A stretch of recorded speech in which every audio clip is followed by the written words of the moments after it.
ये किस्सा 1947 का है। देश अंग्रेजों के चंगुल से आजाद हो चुका था। रियासतों के विलय का दौर चल रहा था।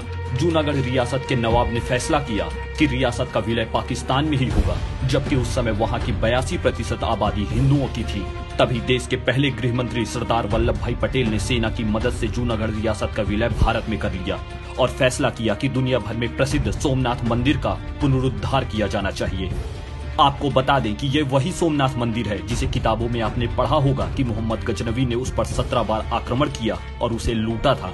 खैर, वापस किस्से पर आते हैं। हमेशा की तरह कांग्रेस सरकार और नेहरू हिंदुओं के इस मंदिर बनने के भी खिलाफ थे। नेहरू ने तो यहाँ तक कहा कि इसका पुनरुद्धार किया जाना हिंदुत्व को पुनर्जीवन देने की कोशिश जैसा है। लेकिन सरदार पटेल ठान चुके थे कि उन्हें हिंदुओं के इस गौरव को वापस लौटाना ही है, इसकी कीमत चाहे कुछ भी हो।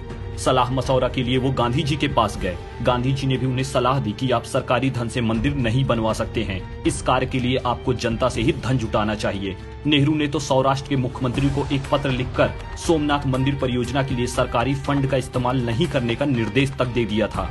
सरदार पटेल ने एक ट्रस्ट बनाया, धन एकत्र हुआ, लेकिन इसके कुछ समय बाद 1950 में ही सरदार पटेल की मृत्यु हो गई। लेकिन मंदिर का कार्य नेहरू की नाराजगी को दरकिनार करते हुए जारी था। 1951 में सोमनाथ मंदिर का पुनर्निर्माण के बाद उद्घाटन किया गया। देश के प्रथम राष्ट्रपति राजेंद्र प्रसाद को इस कार्यक्रम में शामिल होने का आमंत्रण भेजा गया था, लेकिन जवाहरलाल नेहरू नहीं चाहते थे कि राजेंद्र प्रसाद जी इस धार्मिक आयोजन में हिस्सा ले। हालांकि नेहरू को ठेंगा दिखाते हुए वो इस कार्यक्रम में शामिल हुए। तो कहानी का सार बस इतना सा है कि नेहरू और गांधी परिवार सिर्फ राम मंदिर ही नहीं बल्कि हिंदुओं के अन्य धार्मिक केंद्रों का सदा विरोधी रहा है। आज मोदी जी उसी पद पर बैठे हैं जहां कभी नेहरू बैठा करते थे। लेकिन मोदी जी ने बिना डरे बिना झुके डंके की चोट पर सोमनाथ मंदिर को भव्य बनाने का निर्णय किया है। अब आप समझ सकते हैं कि 70 सालों से हमारी सभ्यता संस्कृति मंदिरों को किस कदर कुचला गया, और इस कांग्रेस सरकार ने कभी नहीं चाहा कि हमारी पहचान हमें वापस मिल सके।